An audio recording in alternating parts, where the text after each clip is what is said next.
And welcome back to Greenfield Village and the Greenfield Village Railroad. For the safety of our younger riders, we ask that the adults with them place themselves on the outside of the row. If that's not practical, please make sure they're held or easily within your reach. And please stay seated while the train's in motion. Keep those arms and legs, and especially your heads, inside the rail car at all times.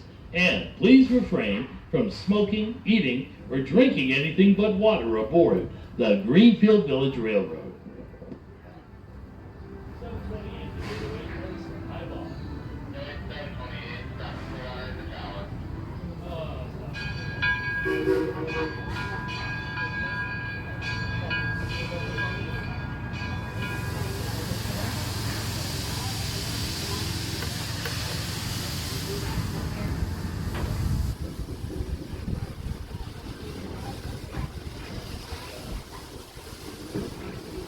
And as we continue on now through Railroad Junction, we're about to pass the historic Smiths Creek Depot.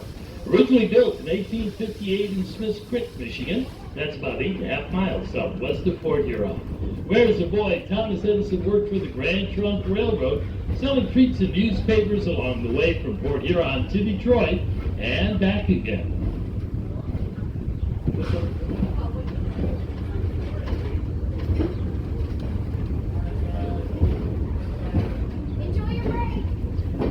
Coming up on your left, that fenced-in area is going to house the brand new vegetable building, well, it's not that new actually, from the Detroit Central Market, coming soon to Greenfield Village.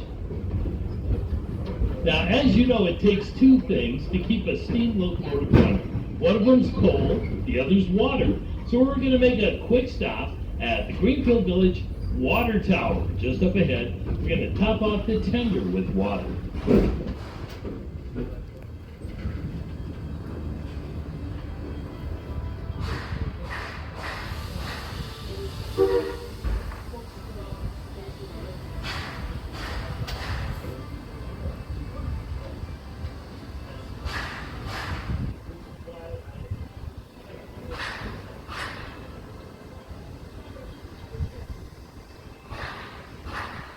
Now, just up ahead, that big brick building is our Detroit, Toledo, and Milwaukee Roundhouse. It's where we repair and maintain our 3 coal-fired steam locomotives.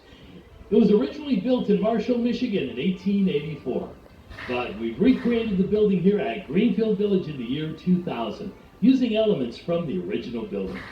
So all of the measurements of the building and all of that, it's identical to the original. Right out in front is the Pierre Marquette Turntable. Now that's how we bring our locomotives and rolling stock in and out of the Roundhouse. It was built right here in Detroit in 1901, but spent a good part of its life up in Petoskey, Michigan at the Pierre Marquette Railroad, basically to turn the engine around and come back south. Well, that turntable itself is about 61 feet long, weighs 42 tons, and has no motor on it. That's right, it's operated by hand.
On the other side of our Roundhouse is the Liberty Craftworks district. Here you'll find artisans and craftsmen creating beautiful objects of glass, pottery, tin, and weaving. There's a print shop and a sawmill as well. And don't miss the Davidson Gerson Glass Gallery with a spectacular collection of industrial glass.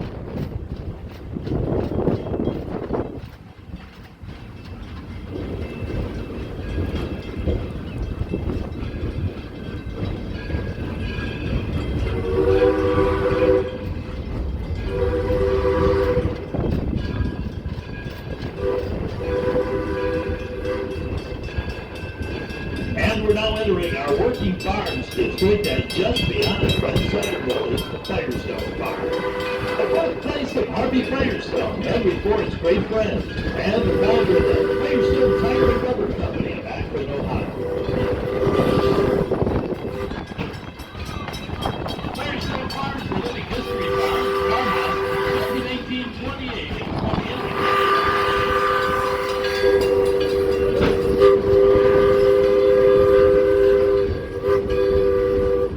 Firestone Farm is a real operating farm. They use tools, implements, and techniques they used way back in the mid-1800s. And that brings us to our next stop of the day, and that's Firestone Station at the front gate. And here you have full access to working farms, Main Street, Liberty Craftworks, and Henry's Model T. If you're leaving us here, please stay seated until the train comes to a complete stop. The engineer will give you a blast of the whistle. That means the air brake is set. And I'll give you the go-ahead to exit on the right side only. Please stay seated, everyone, till you hear the whistle blow. And there's the whistle. And welcome back to Greenfield Village and the Greenfield Village Railroad. Today we have our Thomas A. Edison coal-fired steam locomotive pulling the train, and I'm Mike, your conductor. For the safety of our younger riders, we ask that the adults with them place themselves on the outside of the row. If that's not practical, please make sure they're held or easily within your reach. And please stay seated while the train's in motion. Keep those arms and legs, and especially your heads, inside the rail car at all times. Please refrain from smoking, eating, or drinking anything but water aboard the Greenfield Village Railroad.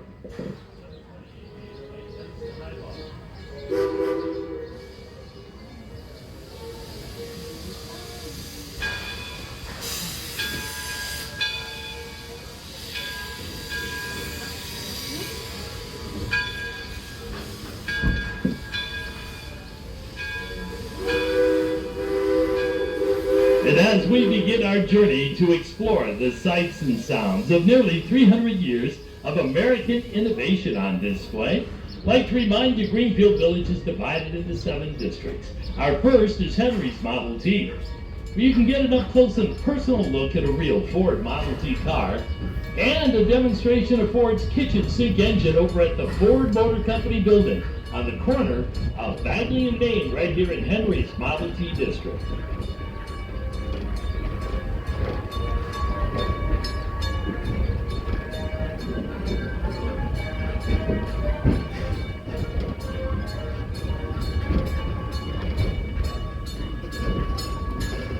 That brings us to the birthplace of Henry Ford. Coming up on your left is the Ford Farm, built here in Dearborn, Michigan in 1861.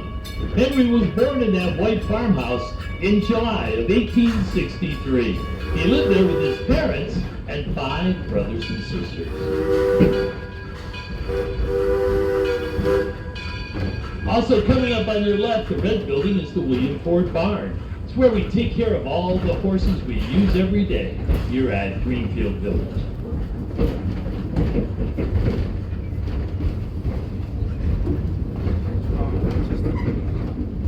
Up next, it's our Main Street district. Here you'll find the Wright Brothers home and the Wright Cycle Shop, the birthplace of aviation. Right across the street, find out about the 57 varieties at the Heinz home, where they first bottled horseradish.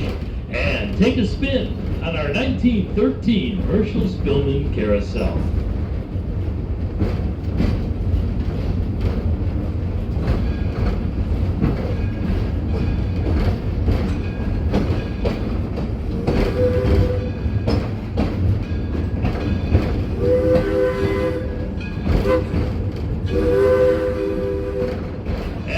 Entering our Edison at Work district, and just beyond the picket fence is Thomas Edison's Menlo Park complex, where Edison and his staff of scientists and engineers developed the very first practical incandescent light bulb. The Menlo Park complex is America's first research and development lab, responsible for such innovations as the microphone, the phonograph, and over 800 other patents. Also on your left, the mustard yellow building is the Sarah Jordan boarding house, where Edison's staff used to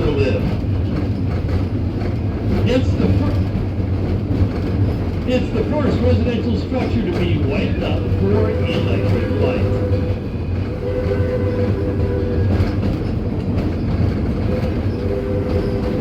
And we're now approaching the gateway to our Porches and Parlors district.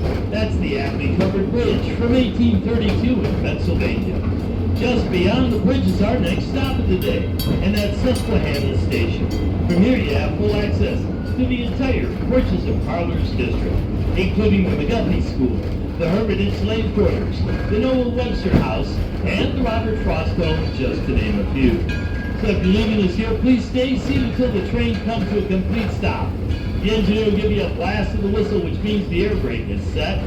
That'll give you the go-ahead to exit on the left side only. Please stay seated, everyone, till you hear that whistle blow.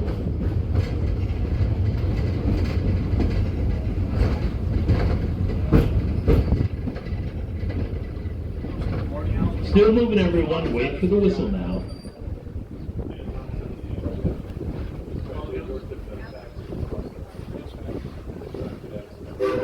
And there's the whistle, and welcome back to the Greenfield Village Railroad. Please stay seated while the train's in motion. Keep those arms and legs, and especially your heads, inside the rail car at all times. And please refrain from smoking, eating, or drinking anything but water aboard the Greenfield Village Railroad.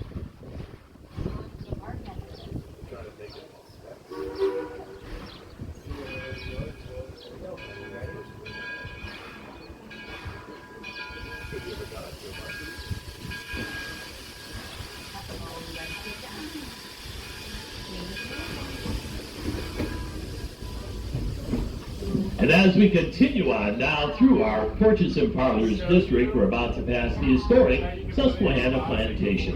Built in 1825 in St. Mary's County, Maryland, it was owned by Henry and Elizabeth Carroll, a prosperous family who held lavish parties in that plantation house. Now compare that to the small red house next door. That's the Thomas Plimpton home. Thomas was an indentured servant. He lived in that small one-room house with his wife and 7 children. Now at the end of the road on the other side of our Ferris windmill is the Daggett Farm, a living history farm from 1754 in Andover, Connecticut. Stop in and see how Samuel Daggett and the family lived and worked on the farm prior to the American Revolution.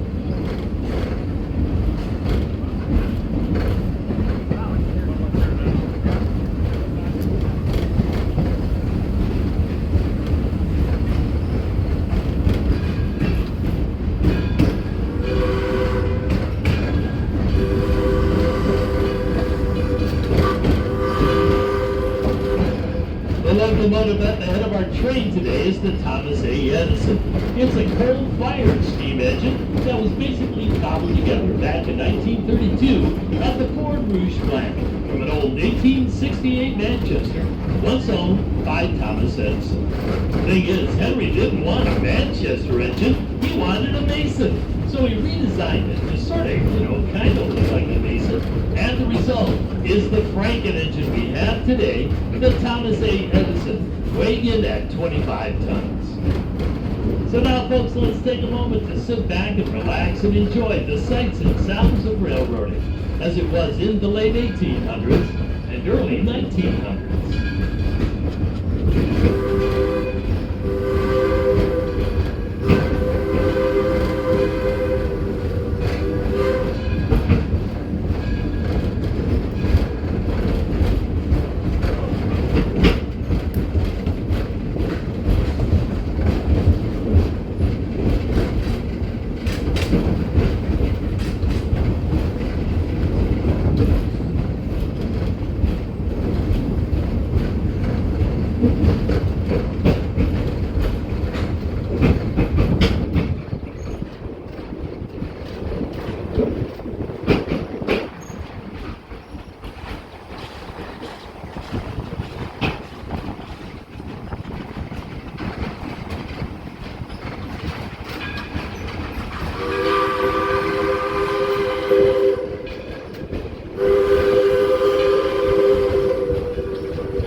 The Oxbow is an 11-acre wetland restoration project, one of the largest in southeastern Michigan.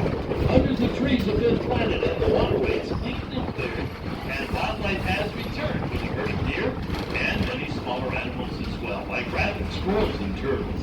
Birds too, like green and blue heron, egrets and Canada geese, even a big flock of wild turkeys.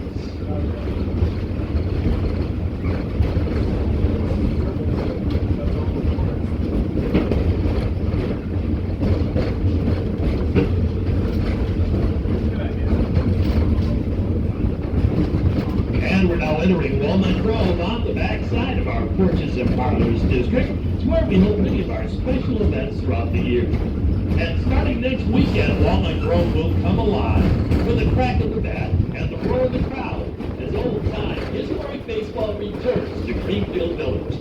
All summer long, our own Lottie Dons and Nationals will take on other historic teams, playing under rules written back in 1867, which include no spitting, no cursing, and no gloves.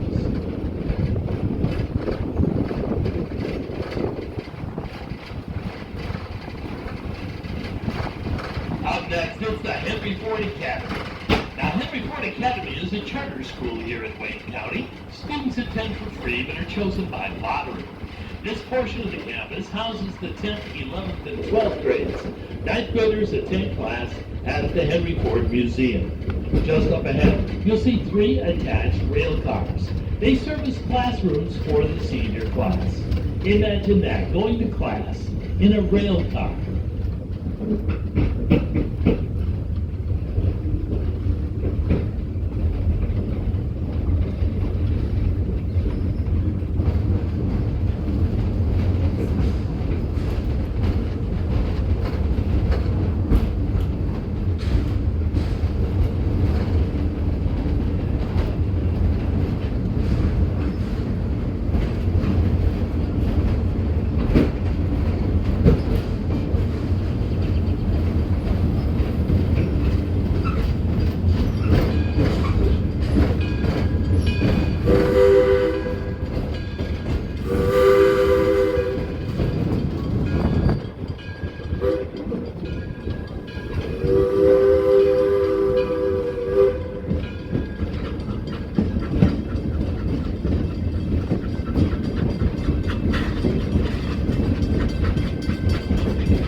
Waterway on your left is the Swanny Lagoon. It's a rainwater catch basin, and we use it for flood control here at the village. But more importantly, it's the home to Godzilla, one of the biggest turtles you'll ever see. That old boy's been swimming in these waters since 1929. Also on your left at the top of the hill, a popular wedding spot, that's the Martha Mary Chapel, named after Henry Ford's mother and mother-in-law, Martha and Mary, of course.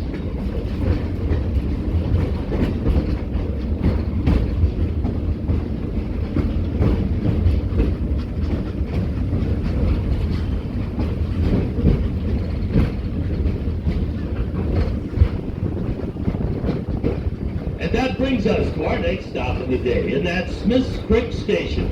From here you have full access to Railroad Junction, Main Street, and Liberty Craftworks. If you're leaving us here, please stay seated until the train comes to a complete stop. And I give you the go-ahead to exit on the left side only.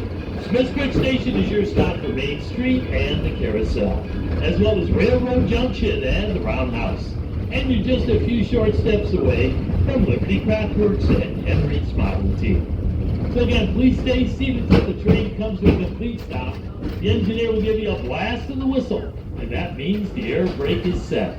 That'll give you the go-ahead to exit on the left side only. There's the